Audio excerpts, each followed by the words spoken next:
guys, how's it going? This is Chris Chien with Project Lifecoach.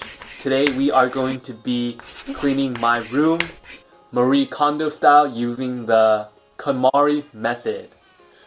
So at Project Lifecoach, we're really about doing stuff and showing you in action. And right now I'm kind of nervous because, of course, cleaning and tidying your room is a really laborious and long process. One of the most annoying things about cleaning your room is you clean it and then after a while it becomes, messy again.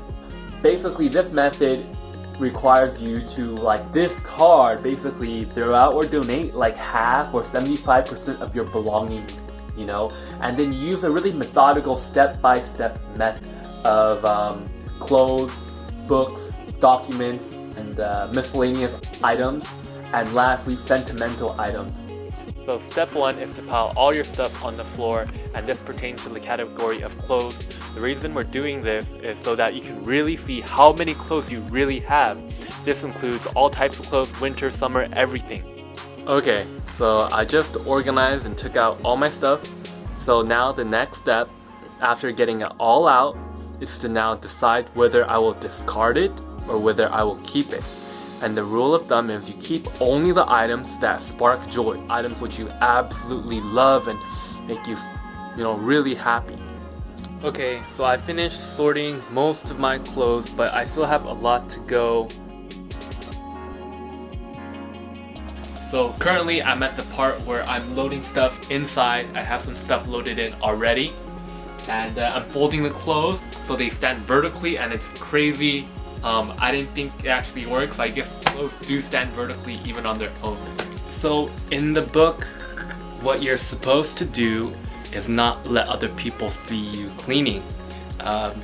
What is going on right now is my mom came in and she looked through my bags, and then she's taking stuff out and making me keep it, just like the book said would happen. So basically what people usually do is they have black plastic bags which cover everything up so you can't see inside and you tie it up. I had brown paper bags so you can still kind of see what's inside. I recommend that when you guys are doing this to cover things up and just take it out to the trash yourself. So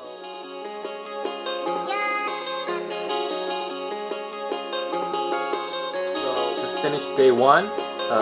Day two, books. Got my bookshelf behind me. So we're not just doing books here. We got books behind me, we got books over there, in the other room. So we're going to be doing everything at the same time, category by category.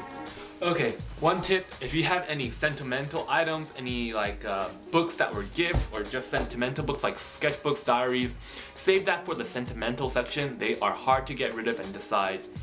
Don't bog yourself down with hard stuff, do the easy stuff first. The reason why I bring all the books from every location and put them in one room is so I can see exactly how many books I have. Once you gather everything together, then you finally realize, wow, I have a shit ton of books. I have a shit ton of belongings. When you are sorting these books later, the criteria is going to be, does it bring you joy? You just touch the book and see if it sparks joy.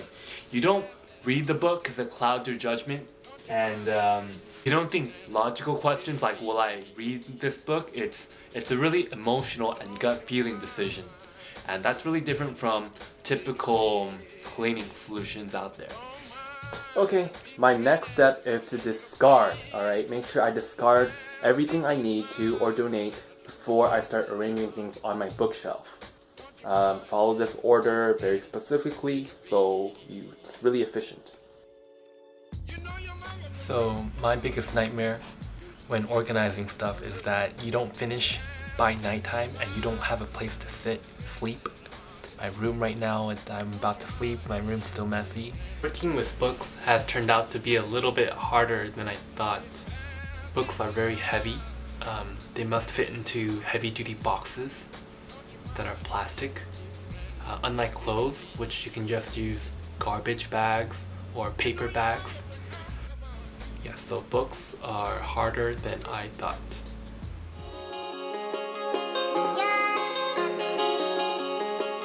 So right now I'm doing documents. I'm quite tired. So it's been like a week since I took the break from doing this because it's so exhausting. Anyway, step one is to take everything out. Get all your documents on the floor, alright, in a pile. Okay, so that's pretty simple, easy to do. Next, I sort them. Do I want them or do I no longer need them? And basically the rule of thumb for Marie Kondo actually recommends getting rid of all of them. However, I think about it logically. Is this obsolete? Do I no longer need it? Or do I still need it and I want to keep it? I only got rid of maybe like 25% of my documents, and that's like maybe credit card accounts that are closed and stuff like that, or things I no longer need. So yeah, it's pretty straightforward. When I'm sorting them, discarding them is pretty easy because it's not emotional. Yeah, and then I just put them back in, sort them, organize, categorize them. Simple, easy, done. One thing I want to add is Marie Kondo suggests do everything at once. Sometimes I feel like do micro categories so it's easier to get things done and do it all in one take. Okay, so today I am doing miscellaneous items. Specifically, I'm targeting my art supplies. Well, I have a lot of this stuff. So first, I'm taking everything out, step one, as usual. And after I took everything out, then I start organizing everything. I make sure everything goes through my hands and I kind of feel if it sparks joy. I kind of think about it if I will use it, or do I discard it. So yeah, it's pretty time consuming.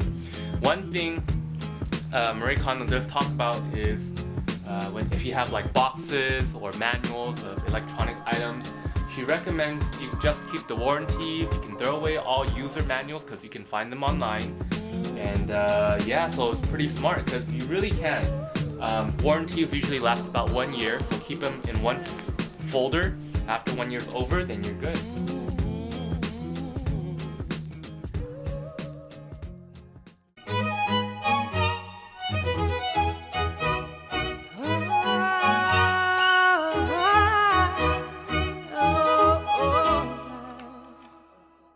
We're 1,000 miles from comfort. We have traveled land and sea. But as long as you are with me, there's no place I'd rather be. Hey guys, how's it going? So today I'm working on my garage and on my bathroom. And yeah, same thing as always. First step is to take everything out, and afterwards you start sorting. Some interesting things I came across was a tennis racket that was in good condition, but the grip was kind of like worn out and stuff, and I took it out and I decided to put it in my car and I would re-grip it, make it like good as new before I would donate it. This way when the racket goes out, like other people will want it more. It's like loving the items. And you see here I'm also sorting a bunch of artwork, and I'm throwing them away even though it looks good, because I have so much, right? I can't keep everything. I make sure to tell the artwork, thank you for your service. Every time I throw something away, I sincerely hold the object in my hand and say, thank you for your service. Because the purpose was for me to learn while creating the artwork, and now that's it's already happened, it's time for me to let it go. Yeah, so as for my bathroom, again, just taking everything out, and it's tempting to start organizing early on before you finish discarding, but I find it easier to just be disciplined and just take things one step at a time. Although if you have to, organize, whatever, just do what you think is right. And I think what I learned when I was organizing the bathroom was I organize things visually, not just by category, but what looks good. Marie Kondo, when she's organizing clothes, she says she puts, the darkest stuff on the left and the lightest stuff on the right. And I did the same thing. I put the tallest stuff on the left and the shortest stuff on the right. I think it looks good. Yeah, basically. So yeah, I make things visually appealing, and that's something new because I used to organize things by function and category. Okay, that's about it with miscellaneous items. On to sentimental next. So here I am doing sentimental items. The first part is pretty easy. I take out everything, which only takes me a couple minutes. Sorting everything is probably going to be a little bit tougher though, because the items will be sentimental. I think it's really important to slow down and take time to reflect. The editing part and slowing down is just as important as the doing it. For some reason, when I'm looking at my sketchbooks that are really nice, I can see that I took a lot of time to just document and record things. Like, oh hell yes, this is so awesome, I love this. And that's when you know to keep it. And sometimes you have like, hell no, you've kept something even though you don't really like it, but you didn't want to throw it away. So definitely throw it away. And then there's stuff in the middle where like you don't really want to throw it away, but you don't really want to keep it. And it's like you just don't want to face your problems. Honestly, a lot of these things, you're supposed to only keep things that you say hell yes to. And there's things that I've kept that I guess I'm afraid of losing it. And I don't know, maybe when I'm ready, I will throw it away and discard it. But as of now, I'll just do my best. But yeah, definitely you might be facing these obstacles too when you're cleaning your sentimental items. I'm here to present you not just theory, but hey, when you're doing it, this is what you're gonna face. And I want to be real with you guys. And yeah.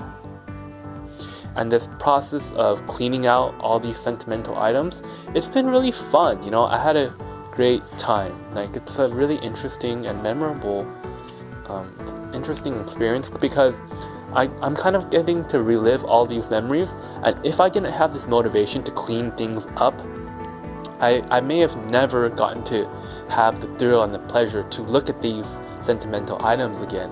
Do I really like this, or do I not really like this? And when you're about to lose something, that's when you really know whether or not it means something to you. So as you can see here, I'm pretty freaking tired, Like, yeah, I've taken on a lot. But from my experience, it seems like the last 5%, the polish, is very, very important to have that gratifying effect. The feeling of polish, of dotting the I's and the T, crossing the T's and stuff like that, it gives you the feeling like you really accomplished something. And it seems like what Marie Kondo is trying to teach is to really have a solid finish, a really rounded finish and polish. I think that's the lesson I'm learning here. Okay, so what did you guys think? I'll be honest, I'm super tired right now. I'm glad it's finally over. Here are some before and after pictures. Come check it out. You'll notice that some of the really subtle difference, you can hardly tell there's any change from a superficial level. But really underneath all of that stuff, I think there's a difference. Of course, there's some things that is totally different. I totally emptied out the drawers, especially stuff I don't need or no longer use. Right now, I think it's the best method out there just because it's the only method that I know exists. I can totally see a couple years down the line, people doing a lot of different variations of the KonMari method, probably evolutions of it. But as of right now, I think this was a really great tool, really great learning experience. Anyways, hope you guys enjoyed the video. My name is Chris with Project Lifecoach. Right now, we're still a really young YouTube channel, 20 subscribers on YouTube and maybe 50 likes on Facebook. So if you think that this content is cool and you want to see more, please share with your friends, comment, like, let us know what you think. Project Lifecoach is about experimenting, it's about learning, it's about really doing and taking action. And if that's the kind of stuff you want to watch, welcome.